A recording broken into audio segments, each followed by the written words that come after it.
Assalamualaikum warahmatullahi wabarakatuh. Kami peserta Latsar CPNS Kota Cirebon, PPSDM Regional Bandung, gelombang 4, angkatan 10, kelompok 2.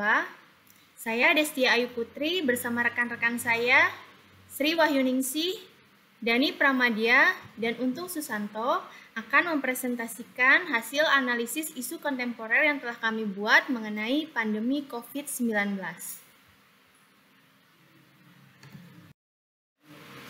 Latar belakang. Pandemi COVID-19 merupakan musibah yang memilukan seluruh penduduk bumi. Seluruh segmen kehidupan manusia di bumi terganggu, tanpa kecuali pendidikan. Banyak negara termasuk Indonesia memutuskan menghentikan pembelajaran secara tatap muka di sekolah hingga perguruan tinggi. Krisis benar-benar datang tiba-tiba. Pemerintah belahan bumi maupun Indonesia harus mengambil keputusan yang pahit menutup sekolah untuk mengurangi kontak orang-orang secara masif dan untuk menyelamatkan hidup atau tetap harus membuka sekolah dalam rangka survive para pekerja dalam menjaga keberlangsungan ekonomi.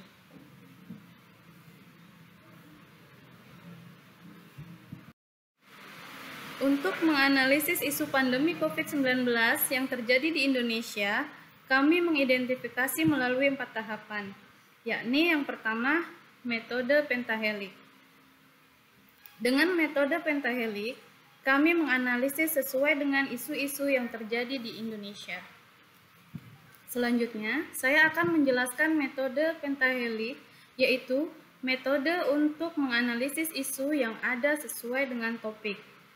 Metode pentahelik pandemi COVID yang pertama, tingginya angka positif COVID-19, terdapat varian baru coronavirus, lumpuhnya dunia pendidikan akibat COVID, dan rendahnya tingkat kepercayaan masyarakat dalam vaksinasi.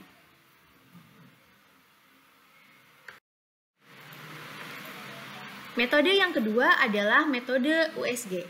Metode USG adalah salah satu alat untuk menyusun urutan prioritas isu yang harus diselesaikan. Yang meliputi pertama, urgensi, yaitu seberapa mendesak isu tersebut harus dibahas dikaitkan dengan waktu yang tersedia.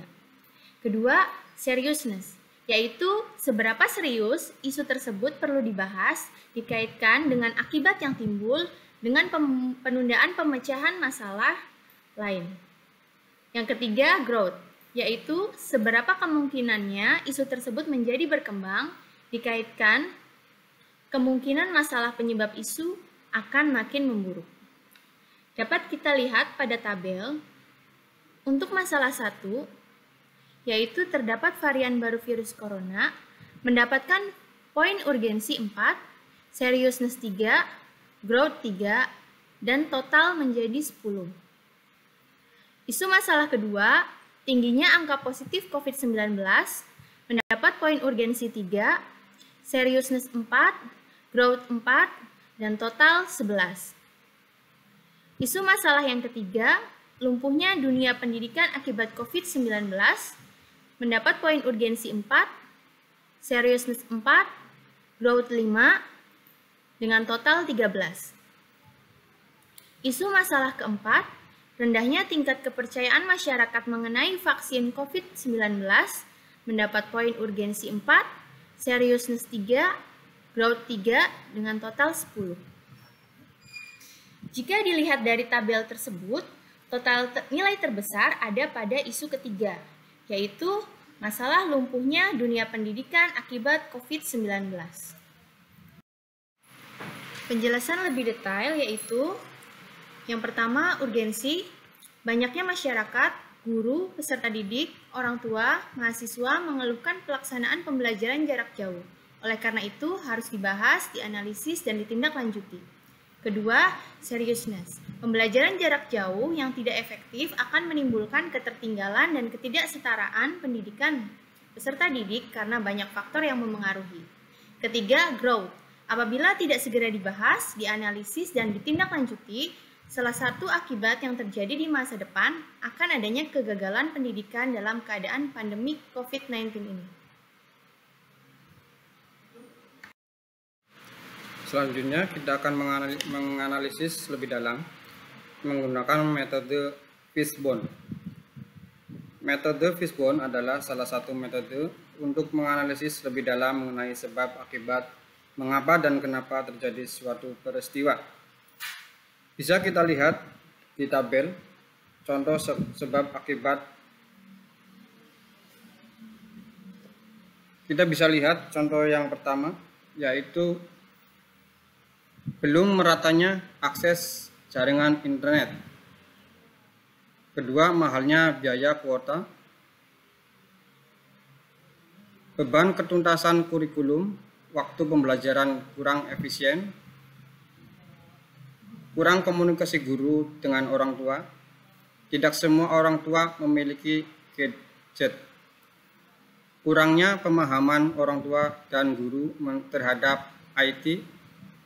Guru kesulitan mengelola PJJ yang mengakibatkan, kesemuanya akan mengakibatkan lumpuhnya dunia pendidikan dengan pembelajaran jarak jauh selama pandemi COVID-19.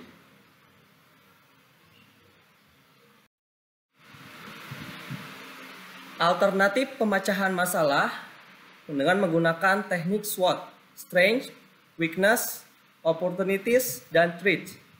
Di sini maksud yang pertama, strength atau dari segi kekuatan, kebijakan pemerintah menetapkan kebijakan pendidikan pada masa pandemi COVID-19. Poin kedua, adanya dukungan pemerintah untuk melaksanakan pembelajaran jarak jauh dengan pemberian kuota internet secara gratis. Poin ketiga, keinginan masyarakat untuk mengatasi COVID-19. Selanjutnya, analisis dari kelemahan atau weakness. Terdapat 2 poin. Yang pertama adalah tidak meratanya akses internet bagi seluruh peserta didik. Yang kedua, terdapat beberapa siswa yang tidak memiliki device berupa smartphone ataupun laptop untuk menunjang fasilitas pembelajaran jarak jauh. Selanjutnya, analisis dari segi peluang atau opportunities. Terdapat 3 poin. Yang pertama adalah bantuan yang diberikan oleh pemerintah pusat berupa fasilitas kuota internet. Poin kedua, perhatian serius dari pemerintah daerah terkait layanan pendidikan dengan memfasilitasi dan membentuk tim PJJ yang merancang guna pelayanan pendidikan dengan berbagai metode dan cara. Poin ketiga, pemberian bantuan seperangkat alat pembelajar virtual kepada tiap sekolah yang diberikan pemerintah dalam menunjang pembelajaran jarak jauh di daerah.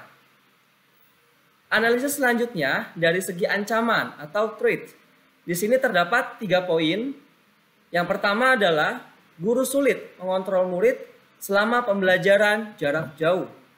Poin kedua, akses internet yang tidak terbatas sehingga guru dan orang tua sulit untuk membatasi siswa atau peserta didik dalam mengakses dunia maya dan menyaring konten-konten negatif. Yang ketiga, adanya kejahatan cyber. Baik, demikian analisis isu kontemporer yang kami lakukan mengenai pandemi COVID-19 dan pembelajaran jarak jauh. Semoga bermanfaat. Terima kasih. Wassalamualaikum warahmatullahi wabarakatuh.